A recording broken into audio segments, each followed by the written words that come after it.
심리학 가운데 발달 심리학이란 분야가 있습니다.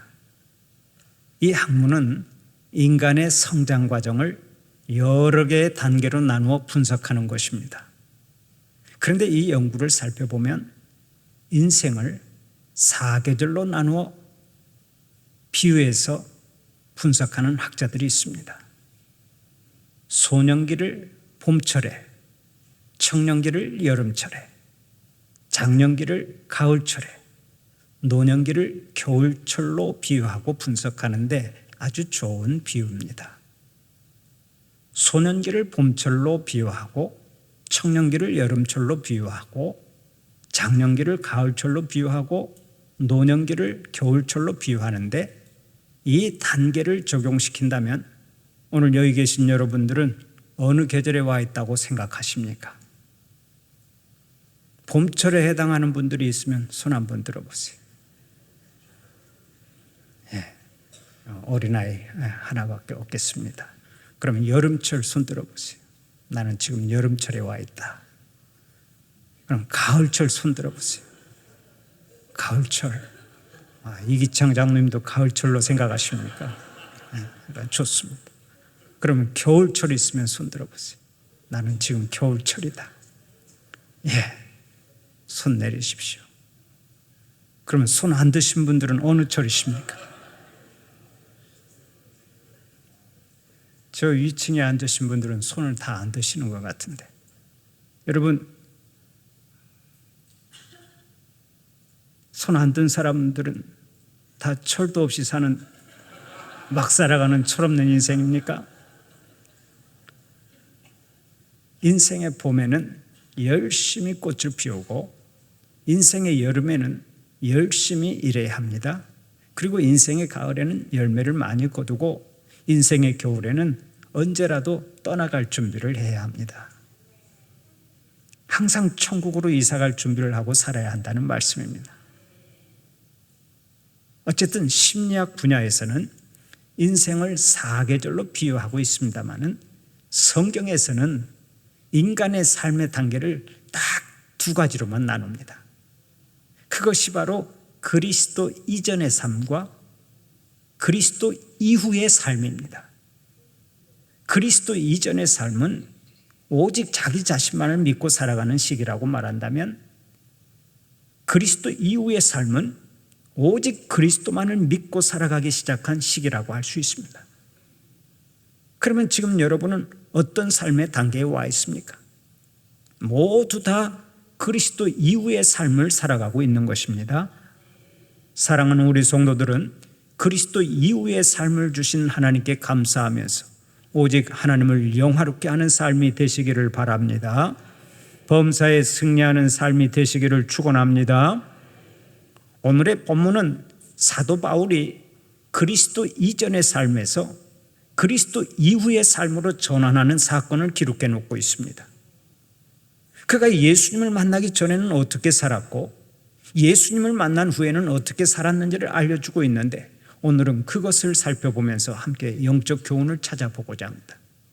먼저 예수님을 만나기 전에 바울은 어떤 사람이었습니까? 오늘의 본문 1절, 2절을 다시 한번 함께 읽어보면서 확인해 볼까요? 1절, 2절 말씀 함께 봉독합니다.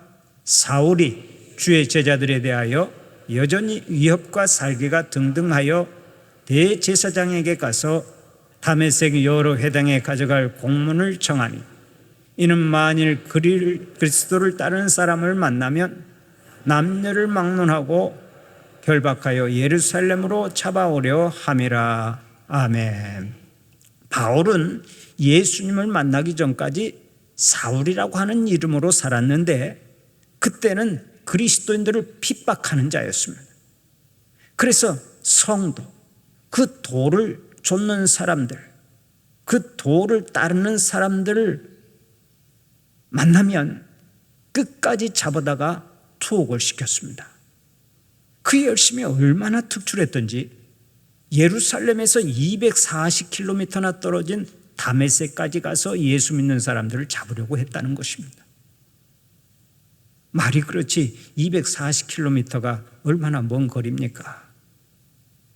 지금이야 자동차로 몇 시간이면 가지만 그 당시만 해도 몇 날 며칠이 걸렸을 것입니다. 그런데도 바울은 불같은 열정을 가지고 성도들을 잡으러 다녔습니다. 정말이지 지독한 사람이었습니다. 일설에 의하면 사도 바울이 곱슬머리에다가 옥리를 가지고 있었다고 합니다. 옛날 우리 어른들은 곱슬머리에다가 옥리를 가진 사람은 고집이 세고 아주 독하다고 했는데, 만약 그것이 사실이라면 바울도 그 중에 한 사람으로 들어가는 것입니다. 어쨌든 사도 바울은 기독교인들을 핍박하는 일에 있어서는 세계 1등을 할 정도로 열심이었습니다. 그런데 어떤 사람은 이렇게 해석하더라고요. 사도 바울이 그렇게 독한 사람이었기에 세계 선교의 문을 활짝 열었다. 그 어떤 일을 해도 열정적으로 하니까 선교를 해도 삶 전체를 바쳐서 하나님의 나라를 크게 확장시켜 나가는 믿음의 주역이 된 것입니다. 그런데 사도 바울이 처음에 기독교인들을 핍박한 것은 그것이 하나님께 대한 충성이라고 생각했기 때문이죠. 바울은 하나님을 믿는 것과 예수님을 믿는 것이 동일하다고 하는 사실을 몰랐습니다. 그래서 성도들을 열심히 잡아서 가두고 핍박하면 그것이 하나님께 충성하는 일이 된다고 굳게 믿었습니다. 여러분, 이런 넌센스가 어디 있습니까? 우리나라 기독교 역사를 보면 우리 장로교가 한참 싸운 적이 있습니다. 둘로 나뉘어서 머리가 깨지도록 싸웠습니다. 결국 한쪽은 대한예수교 장로회가 되었고 다른 한쪽은 대한기독교 장로회가 되었습니다. 그 후에 대한예수교 장로회는 대한예수교 장로회 합동 측과 통합 측으로 나뉘었습니다. 성결교도 마찬가지입니다. 한국 성결교도 기독교 대한성결교회가 있고 짧게 줄여서 기성 측이 있고 예수교 대한성결교회 예성 측이 있습니다. 여러분, 여기서 예수교는 뭐고 기독교는 뭡니까? 다 그 말이 그 말 아닙니까? 예수교가 기독교고 기독교가 예수교입니다. 그런데 양 교단이 치열하게 싸웠습니다. 그래서 많은 사람들이 이 싸움을 가리켜서 예수와 그리스도가 싸운 꼴이라고 비아냥거렸습니다. 여러분, 예수가 그리스도고 그리스도가 예수인데 예수와 그리스도를 싸움시키는 일이 가능합니까? 인간의 무지와 욕심이 이런 어처구니 없는 결과를 낳은 것입니다. 그런데 사도 바울도 마찬가지입니다. 하나님께 대한 열심은 있었지만 영적으로 무지하니까 허구한 성도들을 핍박했습니다. 감옥에 가두었습니다. 스데반 집사같이 훌륭한 분을 죽이는데 앞장섰습니다. 하나님을 열심히 믿었는데 영적인 분별력이 없으니까 결국은 하나님을 회방하는 자요 핍박하는 자가 되고 말았습니다. 여기서 우리가 알아야 할 중요한 영적 교훈이 있습니다. 하나님을 아무리 열심히 믿어도 하나님의 뜻을 제대로 알지 못하고 믿으면 하나님의 일을 회방하는 회방자가 된다는 사실이 그것입니다. 요즘도 교회에 이런 성도들이 종종 나타납니다. 신앙적 열심은 누구보다 크지만 그것이 오히려 교회에 분란을 가져오고 하나님의 영광을 가립니다. 정말 가슴 아픈 일이 아닐 수 없죠. 하나님을 섬기는 데 있어서 열심과 함께 꼭 갖추어야 할 것이 있는데 그것이 바로 올바른 영적 지식입니다. 여러분에게 항상 올바른 영적 지식이 충만하시기를 바랍니다. 그러면 이 영적 지식을 어디에서 얻을 수 있습니까? 바로 하나님의 말씀입니다. 하나님의 말씀 속에서 하나님의 뜻을 깨달아야 하나님에 대한 올바른 영적 지식을 얻을 수가 있습니다. 사도 바울을 보세요. 그는 부활하신 예수님을 만난 후에 아라비아 사막에 가서 3년 동안이나 말씀을 묵상합니다. 하나님의 뜻을 깨닫고 자기 신앙을 새롭게 하는 시간을 가졌던 것입니다. 그 후에 핍박자 사울에서 전도자 바울로 변화가 되었습니다. 오늘 예배드리는 여러분들에게도 하나님에 대한 열심과 하나님을 아는 지식이 겸비되는 복이 있기를 바랍니다. 그런 의미에서 한번 따라서 해주시기 바랍니다. 하나님을 믿으려면 열심히 믿고 올바로 믿자. 아멘입니까? 하나님을 믿으려면 열심히 믿되 올바로 믿어야 하는 것입니다. 그래야 그 신앙생활을 통해서 하나님께 영광 돌리고 많은 사람들에게 은혜를 끼치며 살아갈 수 있는 것입니다. 그러면 사도 바울은 어떻게 해서 사울에서 바울로 변화되었습니까? 부활하신 예수님을 만났기 때문입니다. 오늘의 본문 3절에서 5절까지를 다시 한번 함께 읽어보면서 그것을 확인해 볼까요? 3절에서 5절까지의 말씀을 함께 봉독합니다. 사울이 길을 가다가 다메섹에 가까이 이르더니 호련히 하늘로부터 빛이 그를 둘러 비추는지라. 땅에 엎드러져 들음에 소리가 있어 이르시되 사울아 사울아 내가 어찌하여 나를 박해하느냐 하시거늘 대답하되 주여 누구시니까 이르시되 나는 내가 박해하는 예수라. 아멘. 바울 일행이 목적지인 다메섹에 거의 다 이르렀을 때 갑자기 하늘로부터 빛이 바울을 둘러 비추었습니다. 사도행전 26장 13절을 보면 사도 바울의 회상이 나오는데 거기서 그는 이렇게 말합니다. 그 빛은 정오에 비추는 빛보다 더 밝은 빛이었다. 태양빛보다 더 강력한 빛이 임했는데 그 빛 때문에 바울은 한 발짝도 나아갈 수가 없었습니다. 아무것도 볼 수가 없었습니다. 바울은 그 자리에서 일시적인 맹인이 되었고 꼬꾸라지고 말았습니다. 바울은 그때까지 한 번도 엎드린 적이 없는 사람입니다. 한 번도 다른 사람 앞에서 무릎을 꿇어본 적이 없는 사람입니다. 그런데 그 강력한 빛 앞에서 그는 어쩔 도리가 없었습니다. 그는 그 거룩하고 강력한 빛 앞에서 납작 엎드렸던 것입니다. 여러분, 이 거룩하고 강력한 빛이 누굽니까? 바로 예수 그리스도십니다. 요한일서 1장 5절에서 7절까지를 보면 이렇게 말씀합니다. 우리가 그에게서 듣고 너희에게 전하는 소식은 이것이니 곧 하나님은 빛이시라. 그에게는 어둠이 조금도 없으시다는 것이니라. 만일 우리가 하나님과 사귐이 있다 하고 어둠에 행하면 거짓말을 하고 진리를 행하지 아니함이거니와 그가 빛 가운데 계신 것 같이 우리도 빛 가운데 행하면 우리가 서로 사귐이 있고 그 아들 예수의 피가 우리를 모든 죄에서 깨끗하게 하실 것이며, 또 요한복음 8장 12절을 통해서도 예수님은 친히 이렇게 말씀하십니다. 나는 세상의 빛이니 나를 따르는 자는 어둠에 다니지 아니하고 생명의 빛을 얻으리라. 예수님은 이 어두운 세상을 비추는 사랑의 빛입니다. 죄악으로 어두워진 세상을 비추는 소망의 빛이요, 죄악으로 캄캄해진 심령을 비추는 생명의 빛입니다.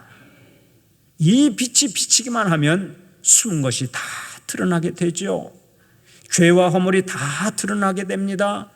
그때 주님 앞에 손들고 나오기만 하면 우리는 빛의 자녀가 되는 것입니다. 새로운 인생을 살아갈 수 있게 되는 것입니다. 이 놀라운 은혜 앞에 사도 바울이 무릎을 꿇었지요. 새로운 인생을 살기 시작한 거예요. 여러분은 예수님 앞에서 확실히 무릎 꿇은 자들입니까? 새로운 인생을 사는 자들입니까? 절대로 엉거주춤하면 안 됩니다. 주님과 세상 사이에서 양다리 걸치고 살면 안 됩니다. 주님 앞에서는 중간지대가 없습니다. 주님이면 주님이고 세상이면 세상일 뿐입니다. 오직 예수님께만 마음을 두고 예수님께서 기뻐하시는 모습으로 살아가는 여러분들이 되시기를 축원합니다. 오늘의 본문 4절을 보면 예수님께서 바울에게 이렇게 물으십니다. 사울아 사울아 네가 어찌하여 나를 박해하느냐? 그때 바울이 이렇게 대답합니다. 주여 누구시니까? 예수님이 말씀하십니다. 나는 네가 박해하는 예수라. 그때 바울은 두 가지의 큰 깨달음을 얻습니다.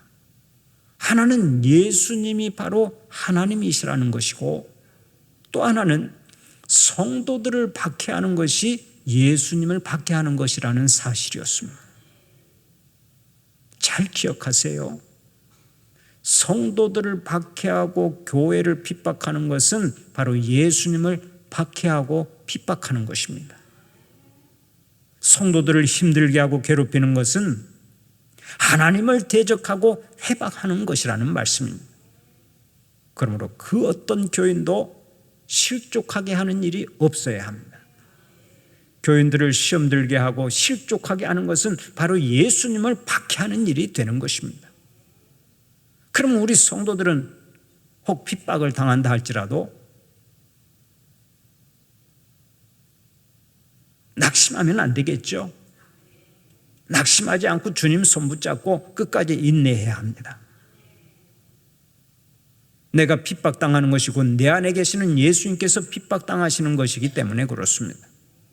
그런데 예수님이 핍박을 받으면 악의 세력 앞에서 무릎을 꿇습니까? 예수님이 핍박을 받을 때 예수님이 악의 세력 앞에서 무릎을 꿇느냐 그런 말씀입니다. 절대 그런 일은 없습니다. 예수님은 핍박하고 박해하는 자들을 무릎 꿇게 만드시지 그 앞에서 패배하는 일은 없습니다. 믿는 자들에게는 반드시 그래서 승리를 주시는 거예요. 사랑하는 우리 성도들은 어떠한 고난 속에서도 끝까지 예수님의 손 붙잡고 잘 참아서 범사에 승리하는 자들이 되시기를 축원합니다. 그러면 사도 바울은 예수님을 만난 후에 부활하신 예수님을 만난 후에 어떻게 되었습니까? 오늘의 본문 8절 9절을 다시 한번 함께 읽어보면서 확인해 보겠습니다. 8절 9절 말씀을 다시 한번 함께 봉독합니다. 사울이 땅에서 일어나 눈은 떴으나 아무것도 보지 못하고 사람에 끌려 다메섹으로 들어가서 사흘 동안 보지 못하고 먹지도 마시지도 아니하니라. 아멘. 바울이 일어나서 눈을 떠보았지만 아무것도 볼 수 없었습니다. 눈뜬 맹인이 되었어요. 그래서 자기 발로 걸어가지 못하고 사람들의 손에 이끌려 다메섹으로 들어갔습니다. 거기서 3일 동안 보지도 못하고 먹지도 못하고 마시지도 못했습니다. 아마 사흘 동안의 그 시간이 바울에게는 3년보다 더 긴 세월처럼 느껴졌을지 모릅니다. 그러나 분명한 것은 바로 그 시간이 바울에게는 자신의 인생길을 돌아보고 하나님 앞에서 회개할 수 있는 참으로 복된 시간이었습니다.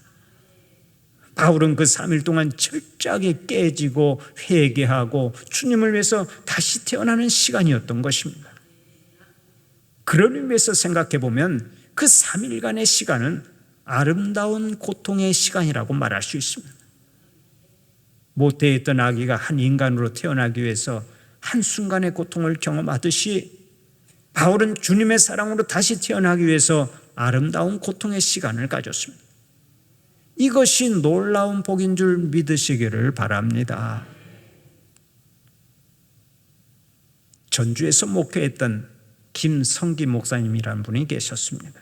그 목사님은 저의 제자의 아버지라서 제가 잘 알게 되었는데 그분의 귀한 간증이 있습니다. 그 목사님은 전직이 깡패입니다. 깡패. 직업이 깡패였어요. 몸무게가 100kg이 넘고 키가 180cm가 넘는 거구인데 주먹이 얼마나 셌던지 한 방이면 다 나가 떨어졌습니다. 술도 엄청나게 많이 마셨는데 보통 소주를 큰 대두병으로 마시곤 했습니다. 그리고는 술에 취하든지 취하지 않든지 관계없이 범사에 행패를 부리고 다녔는데 범사에 감사한 것이 아니라 범사에 행패를 부리고 다녔어요.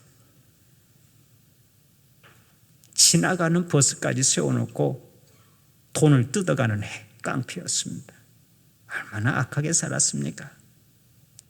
한 번은 폭행을 일삼을 때 경찰이 출동하자 그 경찰까지 폭행해서 경찰에 눈이 빠지는 사건도 있었습니다. 그렇게 인생 망나니로 살면서 교도소를 자기 집처럼 들락거리고 주위에 있는 사람들에게 말할 수 없는 고통을 주었습니다. 그러던 어느 날 누구보다 건강했던 그가 갑자기 하혈을 하기 시작했습니다. 계속해서 아래로 피를 쏟아내는데 걷잡을 수가 없었습니다. 또 통증이 얼마나 심했던지 방바닥을 사방팔방으로 기어다니면서 울부짖어야 했습니다. 병원에 가서 진찰을 받아보았지만 병명도 알 수가 없었습니다. 그 바람에 몸무게는 100kg에서 60kg으로 50kg으로 계속 줄어들었습니다. 속절없이 죽음을 맞이해야 했습니다. 그렇게 되니까 이 사람이 살기 위해서 자기 발로 마을에 있는 교회를 찾아갔습니다. 이 사람이 새벽 예배에 나타나니까 사람들이 다 한쪽으로 몰려앉는 거예요. 그 사람 가까이 가면 무슨 일이 일어날지 모르니까 다 한쪽으로 몰려갔어요. 이 목사님도 이유를 아니까 성전의 맨 뒷자리에 구석에 앉아서 예배를 드리고 하나님 앞에 이렇게 기도를 올렸습니다. 하나님, 저는 죄인 중에 괴수입니다. 평생 사람들을 괴롭히고 폭행하고 약탈하고 고통을 주었습니다. 한 번도 선하게 살아본 적이 없습니다. 저는 죽어 마땅한 사람입니다. 그러나 이대로 죽는 것은 너무나 억울해서 그러는데 딱 한 번만이라도 선하게 살아갈 기회를 주시옵소서. 이대로 죽으면 제 아내와 자녀들 앞에서도 면목이 없고 지금까지 피해를 주었던 사람들에게 보상해 줄 기회도 없어지는 것 아닙니까? 염치 없지만 저를 살려주셔서 한 번만 선하게 살아갈 기회를 주시옵소서. 이렇게 눈물로 통에 자복하면서 기도를 했는데 한 달쯤 지난 어느 날 밤에 하얀 옷을 입은 예수님이 나타나시더니 자기의 배를 만져주시더랍니다. 너무나 깜짝 놀라서 주님, 저를 친히 찾아주시고 만져주시니 감사합니다. 이제는 완전히 새롭게 살겠습니다 하고 응답했다고 합니다. 그런데 그때부터 그 지독한 통증이 멈추고 하혈도 멈추었습니다. 입맛이 돌기 시작하고 밥맛도 생기면서 완전히 회복하는 역사가 일어난 것입니다. 그 후에 그 목사님이 다시 살려주시고 기회를 주신 하나님께 감사해서 신학을 하고 목사가 되어서 목회를 잘 하다가 훗날 하늘나라로 이사 가셨습니다. 세월이 많이 흘렀습니다마는 아직도 그 목사님의 모습이 눈에 선합니다.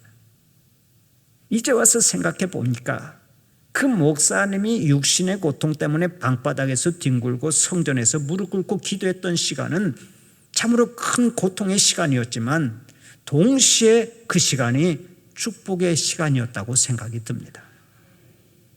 그 고통의 시간을 통해서 인생 대역전의 역사가 시작되었기 때문에 그렇죠. 여러분에게 혹시 고통의 시간이 찾아왔습니까? 견디기 어려운 시련의 시간이 찾아왔습니까? 그것을 인생 역전의 좋은 기회로 삼으시기를 바랍니다. 지금의 고통은 여러분의 자아를 깨트리고 더 온전한 그리스도인으로 태어나게 하는 아름다운 고통일 수가 있습니다. 요나는 물고기 뱃속에 들어갔습니다. 아무나 물고기 뱃속에 들어가는 것이 아니죠. 하나님께서는 요나가 하나님의 말씀에 불순종하자 그에게 사명을 감당케 하시려고 풍랑을 허락하시고 물고기 뱃속에서 3일 동안 밤낮 회개하고 기도하도록 하셨습니다. 그가 하나님 앞에 충성을 결심하자 물고기가 그를 토해냈습니다. 그렇게 해서 요나는 하나님의 명령대로 니느웨 성으로 가서 하나님의 말씀을 열심히 전파했고 모든 사람들이 심판받지 않고 회개하는 역사가 일어났습니다. 고난은 반드시 사명이 있는 사람에게 다가옵니다. 사명이 없으면 고난도 없습니다. 프랑스의 주교 성 프랜시스는 그래서 이렇게 말했습니다. 하나님이 영혼을 구원하시기 위해서 어떤 때는 우리의 육신에 병을 주신다. 우리들 가운데 병이 들고 어려워서 교회에 나오는 사람들이 많이 있죠. 병이 들지 않거나 어렵지 않으면 절대로 교회에 나올 사람이 아닌데 병에 걸렸기 때문에 교회에 나온 것입니다. 사람들이 병에 걸려서 교회에 나오고 회사가 부도나서 교회에 나오고 교통사고가 나서 교회에 나오고 고난을 당해서 교회에 나오는데 일단 교회에 나온 사람들은 그 고난을 감사해야 합니다. 그냥 있었으면 점점 큰 죄를 짓다가 지옥으로 가서 영원히 형벌을 받아야 하지만 그 고난 때문에 하나님께 돌아오고 그 고난 때문에 하나님의 일꾼이 되고 그 고난 때문에 하나님의 영광을 높이 드러내는 하나님의 종이 되었으니까 고난은 오히려 감사해야 한다는 말씀입니다. 다이아몬드는 많이 자르면 자를수록 더 밝게 빛이 나서 값진 보석이 됩니다. 마찬가지입니다. 하나님께서는 크게 쓰시려고 때때로 연단과 훈련의 과정을 견디게 하십니다. 사도 바울처럼 고난 가운데서도 훈련의 과정을 잘 견디어서 하나님께 귀하게 쓰임받고 하나님 앞에 설 때 큰 상 받는 여러분들이 되시기를 간절히 축원합니다.